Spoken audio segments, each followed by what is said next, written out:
ठाकुर चरम कहले जार निंदा गाइबा को इच्छा होची तार प्रशंसा करी सीखी मो ठाकुर केशव नारायण ये गोटे कथा जे निंदित कर्म भी करिछि ताकू प्रशंसा करी सीखी। अच्छा कौथिरे प्रशंसा करिवे मो ठाकुर कहले समस्त भीतर भल मंद दुईटा जाक अछि सब कोन हजारे हजार 100 रु 100 किए भूल करूछि ता लाइफ रे गोटे भी भल गुण थिबो सेई भलटाकू प्रशंसा करिवे हजारे मंद को देखिबु ना देखन तो कि सूत्र देले मो ठाकुर तेनु परशुराम के भीतर भलटाकू देखिचंदी कहिदेले आपण भृगुवंशी उत्तम कुलर उत्तरदाया आपण कुल परंपरा अछि वंश परंपरा अछि हे परशुराम आपण होचंदी प्रकृति रे पराक्रमी शौर्यशाली धैर्यशाली जहा को टेकी टाकी करी प्रशंसा करिवो से तम प्रति आ क्रोध करिवो ना शांत शीतल होबो कमिबो तो बाध्य प्रभु रामचंद्र तिंक निज आचरण रे शिक्षा देले जोटा प्रभु रामचंद्र प्रभु केशव चंद्र कलिजुग रे चरम शास्त्र रे शिखई देले प्रभु रामचंद्र आचरण रे देखई देले बाहर देले होबो ना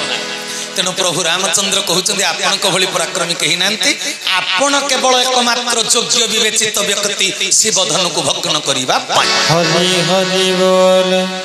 सर्वश्रेष्ठ पराक्रमी एक कथाटा सुनिबा को भल लागिला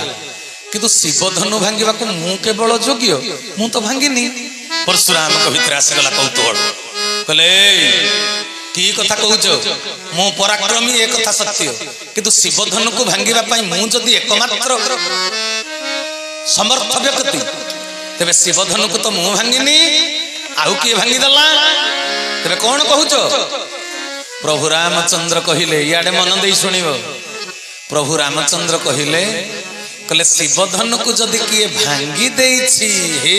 भृगुपति हे परशुराम से किए हेथिबो कहले किए कहले आपण परा सर्वश्रेष्ठ पराक्रमी जदि किए शिवधनु को भांगी देछि सी आपणकर अनुग्रह रु आपणक ठारु शक्ति आहरण करी आपणक ठारु आशीर्वाद पाई सी आपणकर किए चाकरटिए शिवधनु को भांगी थिबो हरि हरि बोल रामचरितमानस रे तुलसीदास गोस्वामी कौन लिखिचंती कहले नाथ शंभुधनु भंज निहारा नाथ शंभुधनु भंज निहारा होई केहू एक दास तुम्हारा श्री राम जय जय राम श्री राम जय जय राम बोल सच्चिदानंद भगवान जय बोलिए चरमनाथ गुरुस्वामी जय तेरे सजन वृंद कहले नाथ शंभुधनु भंज निहारा होई के एक दास तुम आउ की हो जदि किए शिवधनु को भांगी देछि सी आपणकर केही जने दास भृत्य चाकर आपणक ठारु शक्ति आहरण करी आपणको आदर्श रूपे ग्रहण करी सी शिवधनु को भांगी देछि जदि आपण केवल समर्थ पृथ्वी रे शिवधनु को भांगीबा पई जदि किए भांगी देला सी आपणकर अनुग्रह रु भांगी परिबो ना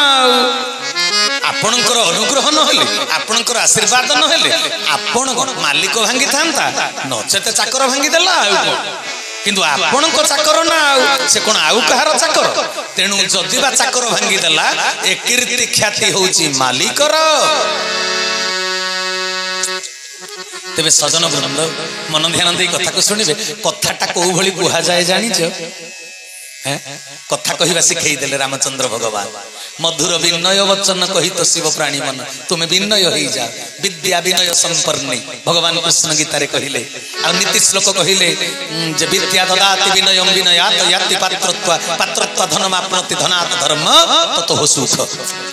तबे जे प्रकृति विद्या अर्जन करिछि ताकू देखिले केमिति जानिबो से विनय स्वभावर हेइथिबो तबे ताकू जानिबो प्रकृति से विद्वान तेबे मन ध्यान दे कथा को श्रवण करिबो अन्य मनस्क हेबे नाही भाई भौणी माने प्रभु रामचंद्र कहले केही जणे आपणकर दास किंकर चाकर से शिवधनु को भांगी देछि परशुराम को कथाटा सुनिबा को भल लागिला किंतु परशुराम कथा सुनिला परे कहले मो चाकर मो दास मु तो कहीं ताको चिन्हिनी मु तो कहीं पर्यंत ताको चिन्हिनी प्रभु रामचंद्र पुणी भाषा प्रयोग करी केमिति कहउचंती देखन बुझी परचंदी ना आज जदि पारिवारिक जीवन में झगड़ा झाटी हुए गंडगोल कौ कथा पाई का घरे खाइबाकू नहीं भात बोली का घरे पिंधिबाकू वस्त्र नहीं बोली का घरे रहिबाकू घर नहीं बोली खाद्य वस्त्र बासगृह जो मिनिमम रिक्वायरमेंट मनुष्यर 21 शताब्दी विज्ञान सर्वस्व मनुष्य पाखे कहार ए तीनटार अभाव नहीं तेरे कौन अभाव रही प्रति परिवार रे गंडगोल मनमालिन मनांतर मतांतर कहि परिबे केवल तुंडर कथा पाई आउ किछि नहीं अभाव किछि नहीं केवल अभाव होछि तुंडर कथा मो ठाकुर से चरमनाथ कहीदेले चरम रे तो भाषा जेपरी तुच्छा कलंक जड़ित न हुए रे चरम अरे तू मनीष भाव आदान प्रदान पाई मु श्रेष्ठ जीव मनीष मुहरे भाषा देइची कोइली काउ झिंटिका बणी चढ़ई अलगा जीव जंतु भितर मु भाषा देई नहीं जदि मु अलगा जीव देहरे भाषा देइनी तोते भाषा को देइची तू भाषाटा अन्यर उपकार करिबा पई कहबू ना अन्यर क्षति करिया पई कहबू भागवत रे लिखा है जी कहिब कठोर वचन हाणी दब जे प्राणी मन एमती कह जाए मधुर विनय वचन कही तो शिव प्राणी मन तेणु प्रभु रामचंद्र सेमिति कहउचंती जेते बेले परशुराम पचारि देले कहले मो चाकर जदि शिव धनु को भांगी बोली कहउज काई मु तो ताको चिन्हिनी से जदि मोर सेवक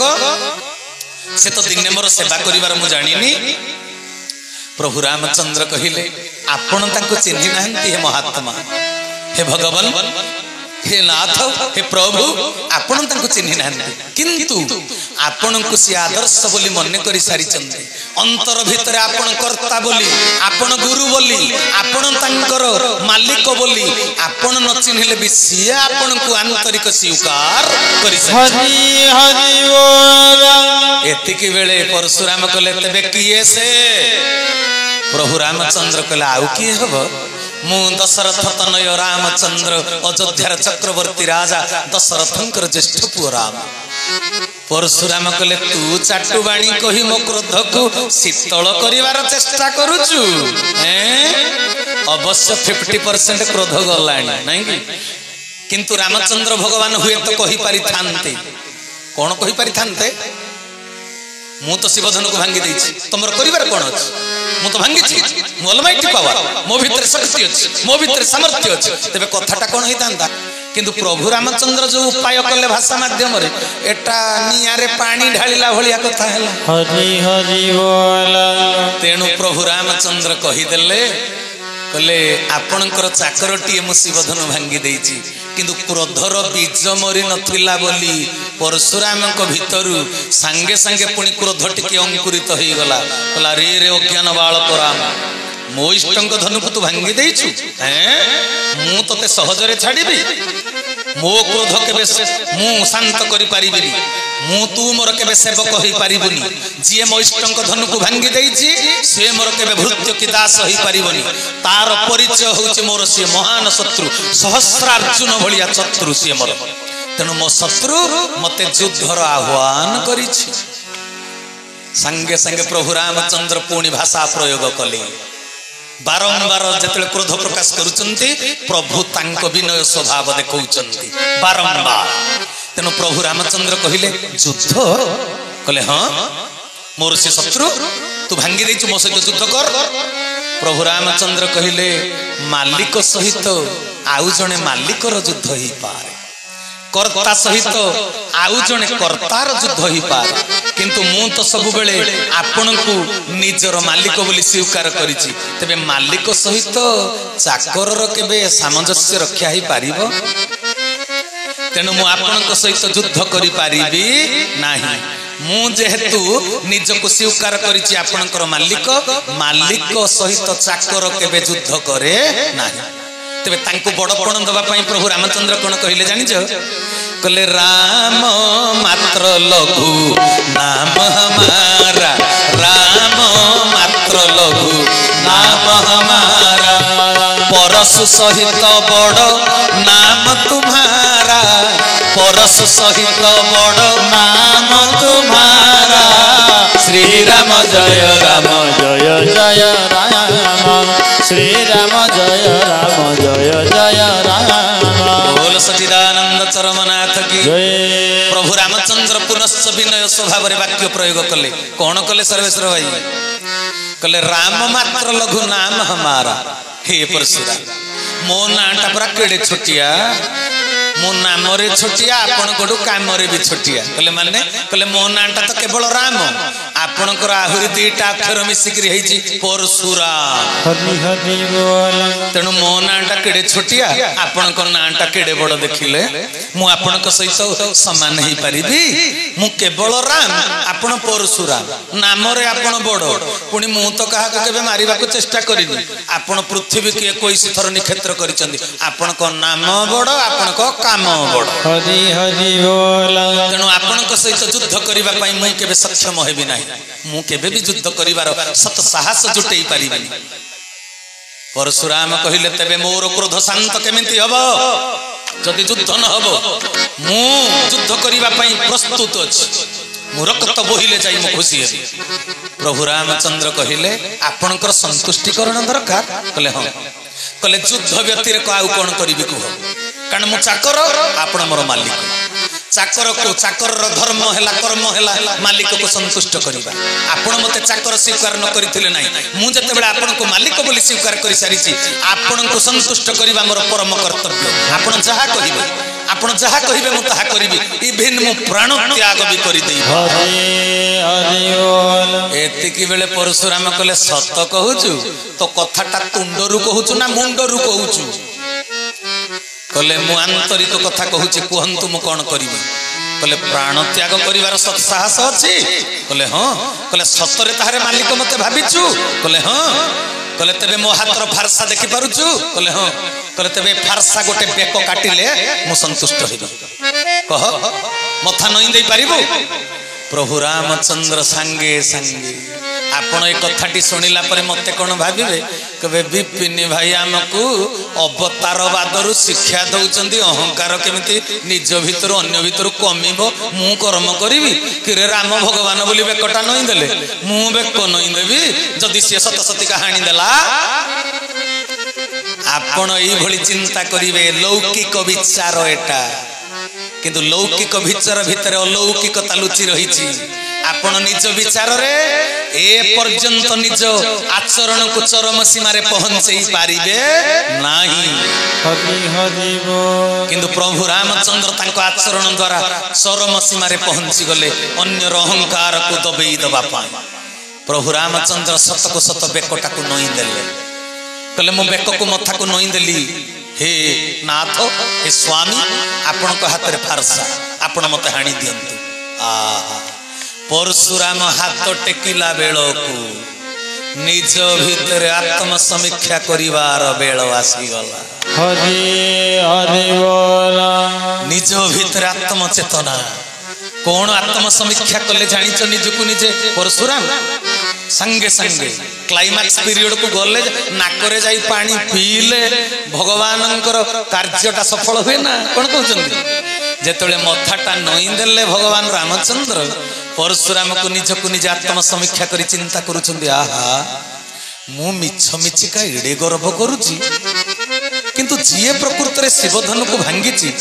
से तो पृथ्वीर सर्वश्रेष्ठ पराक्रम मो अहंकार रे मो तुंड रे कथा स्वीकार न कले भी मो हृदय आपे आपे मानी जाउची जे जिए प्रकृत रे शिवधनु भांगीची से पृथ्वीर सर्वश्रेष्ठ पराक्रम किंतु कथा हैला जी पृथ्वीर सर्वश्रेष्ठ पराक्रमी सी तो चाहिए मो सहित युद्ध करी मते पराजय करी दे पारिबो हरई दे पारिबो किंतु सी मथा नोइला काई की हरि हरि बोल हे साधु मंडली मयूरभंज उदला माटीर संस्कृति संपन्न शिक्षित आत्मज्ञानी व्यक्तिमान रामायण आत्म दर्शन तत्व दर्शन को सुनंतु तेबे कौन से कथा परशुराम चिंता करुछंती जे जीए प्रकृत रे शिवधनु को भांगी देइछि से प्रकृत रे पराक्रम किंतु से मथा नोई देले काहे की मो ठाकुर चरमनाथ गुरुस्वामी 1 नंबर चरम रे गोटे बाणी देइचंती कले सत्यर प्रचार करबा को जाई निज महत्तर गल्प कथा कहिबु नाही गर्व आसीबो हरि हरि बोल बाबू भाई चिंता करूछ ए बाणीटा को ठाकुरंकर ଠାକୁରଙ୍କର ଗୋଟିଏ ବାଣୀ କି ଯଦି ବ୍ୟାଖ୍ୟା କରିବ ଗୋଟେ ପୁସ୍ତକ ହବ। ମୋ ଠାକୁର କହିଲେ ସତ୍ୟର ପ୍ରଚାର କରିବାକୁ ଯାଇ ନିଜ ମହତ୍ୱର ଗଳ୍ପ କଥା କହିବୁ ନାହିଁ। ମାନେ ସତ୍ୟ କଣ? ପ୍ରଭୁ ରାମଚନ୍ଦ୍ର ଶିବଧନୁକୁ ଭାଙ୍ଗିଛନ୍ତି, ଏକଥା ସତ୍ୟ। କିନ୍ତୁ ତାଙ୍କ ନିଜ ମହତ୍ୱର ଗଳ୍ପ କଥା ସିଏ କହିଲେ ନାହିଁ। ସେଦିନ ପରା ଯେତେବେଳେ ଲକ୍ଷ୍ମଣ ପଚାରିଦେଲେ ଶିବଧନୁ ଭଗ୍ନ ହେଇଗଲା ପରେ, ଇଏ ତ ପରଶୁରାମଙ୍କ ଆଗରେ ଏମିତି ଆଚରଣ, ନିଜ ସାନ ଭାଇ ଆଗରେ କଣ ଆଚରଣ କଲେ କହୁନାହାନ୍ତି? ଲକ୍ଷ୍ମଣ ପଚାରିଦେଲେ, ଆହା ମୋ ବଡ ଭାଇ ପୃଥିବୀ ଯାକର ରାଜା ମହାରାଜା ଯୋଉ ଶିବଧନୁଟାକୁ ଟିକେ ହଲେଇ ପାରିଲେନି, ମୋ ବଡ ଭାଇ ଭାଙ୍ଗିଦେଲେ, ମୁଁ ଆଜି ଗର୍ବିତ। ଭାଇ ତୁମ ଭଳିଆ ବିଶ୍ୱ ବିଜୟୀ ପରାକ୍ରମୀ କେହି ନାହାନ୍ତି। ରାମ ଭଗବାନ କହିଲେ, ଏ ଲକ୍ଷ୍ମଣ ସେମିତି କହିବୁନି ରେ। କହିଲେ ଆଉ? କହିଲେ ଏଟା ମୋର ପରାକ୍ରମ କିଛି ନାହିଁ, ଏହା ହେଉଛି ଗୁରୁ ବିଶ୍ୱାମିତ୍ରଙ୍କର ଆଶୀର୍ବାଦର ଫଳ ଆଉ ସମୟର ଖେଳ। ହରି ହରି ବୋଲ। ନିଜ ଆଡକୁ କଥାର ଶ୍ରେୟ ଗ୍ରହଣ କଲେ ନାହିଁ, ନିଜର ବଡ ପଣିଆ ଦେଖେଇ ହେଲେ ନାହିଁ। ପ୍ରଭୁ ରାମଚନ୍ଦ୍ର କହୁଛନ୍ତି ଏଟା ସମୟର ଖେଳ, ଗୁରୁଙ୍କ ଆଶୀର୍ବାଦର ଫଳ। କହିଲେ କଣ କହିଲ ଭାଇ? ସମୟର ଖେଳ? ମୁଁ ତ ବୁଝିପାରୁନି। କହିଲେ କିରେ ସମୟ ମାନେ ଯୋଉ ସମୟରେ ଯୋଉଟା ହବା କଥା ହେଇଯାଏ। ମୁଁ କଣଟା ଟେକିଲି? ଏଇ ଯୋଉ ଶିବଧନୁକୁ ମୁଁ ଟେକିଛି? କହିଲେ ସମୟ? କହିଲେ ଆଉ ପଣସକୁ ବିଧା ମାରି ପଚେଇବ, ବାସନା ବାହାରିବ ନା ଟେଷ୍ଟ ଲାଗିବ? ପଣସ ପାଚିବାର ଗୋଟେ ସମୟ ଅଛି, ସେ ସମୟ ହେଲେ ପଣସ ପାଚିଲେ ଟେଷ୍ଟ ଲାଗିବ, ବାସନା ବି ସୁନ୍ଦର ହବ। ତେଣୁ ଶିବ କୋପେବର କି ତପେବର, ତାଙ୍କ ଧନୁ ମାନେ ତାଙ୍କ ସିଏ ସ୍ୱୟଂ ନିଜେ, ସିଏ ନିଜେ ଅହଙ୍କାରୀ ମାନେ ତାଙ୍କ ପାଖକୁ ଯିବାରୁ ଶିବ ଭଗବାନ ଉଠିଲେନି, ଶିବଧନୁ ଉଠିଲାନି। ଯେତେବେଳେ ମୁଁ ଗଲି ମୋ ଭିତରେ ନିରହଙ୍କାରକୁ ଦେଖିଲେ ମୋର ଇଷ୍ଟ ଦେବ ଶିବ, ସେଣୁ କହିଲେ ନିରହଙ୍କାରୀଟା ଆସିଛି, ଆଉ କାହିଁ ଓଜନ ହେଇ ପଡିଥିବି, ଯାଉଛି ଉଠିଛି। ତେଣୁ ପ୍ରଭୁ ନିଜେ ଶିବଧନୁ ରୂପରେ ଉଠିଲେ ସମୟ ସନ୍ନିକଟ ହବାରୁ ମୁଁ ଆଉ କଣଟା କରିଛି ଯେ ମୋର ବଡ ପଣ। ହରି ହରି ବୋଲ। ଲକ୍ଷ୍ମଣ ପଚାରିଲେ, ଆଚ୍ଛା ଯଦି ସମୟର ଖେଳ କହୁଛ, ତେବେ ଗୁରୁ କଣଟା କଲେ ଯେ ବିଶ୍ୱାମିତ୍ରଙ୍କୁ ଗୁରୁତ୍ୱ ଦଉଛ? ସମୟ ହେଲା ତ ଶିବଧନୁ ଉଠିଲା। କହିଲା କିରେ ଅବଧ ଲକ୍ଷ୍ମଣ, ତୁ ବୁଝିପାରୁନୁ? ସାଧାରଣ ଜୀବ କଣ ଜାଣିପାରେ କେତେବେଳେ ଉପଯୁକ୍ତ ସମୟ ହେଲା ମୋ ଫଳ ପ୍ରାପ୍ତିର? କହିଲେ ଆଉ? କହିଲେ ସେଟା ଆଉ ଜଣେ ଜାଣନ୍ତି, ଗୁରୁ ନା। ଆମେ କେତେବେଳେ ଉପଯୁକ୍ତ ଫଳ ପାଇବା ସେଟା ଗୁରୁ ଜାଣନ୍ତି ନା। କହିଲେ ତେବେ କିଏ? କହିଲେ ମୁଁ କଣ ଜାଣିଥିଲି ଶିବଧନୁକୁ ଏବେ ଟେକିବି ବୋଲି? ବିଶ୍ୱାମିତ୍ର ସମୟ ଶୁଭ ଜାନି, ବିଶ୍ୱାମିତ୍ର ସମୟ ଶୁଭ ଜାନେ, ବୋଲେ ଅତି ସ୍ନେହମୟ ବାଣୀ, ବୋଲେ ଅତି ସ୍ନେହମୟ ବାଣୀ, ଉଠହୁ ରାମ ଭଞ୍ଜହୁ ଭବ ଚାପା, ଉଠହୁ ରାମ ଭଞ୍ଜହୁ ଭବ ଚାପା, ମେଟହୁ ତାତ ଜନକ ପରିତାପା, ମେଟହୁ ତାତ ଜନକ ପରିତାପା।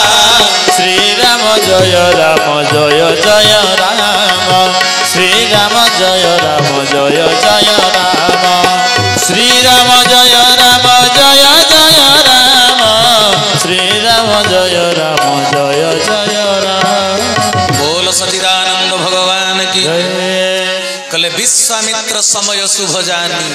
गुरु जानती केतेबेले फल प्राप्तिर शुभ समय गुरु को जना। मु गोटे उदाहरण टीए देई कहूची, सुंदर लीलाटीए आउ केते समय अछि त मु जाने ना, अछि अछि मु लीलाटी आपन को कहूची। मो गुरु नारायण केशव सुंदर केमिति समय शुभ जानी थिले गोटे घटना।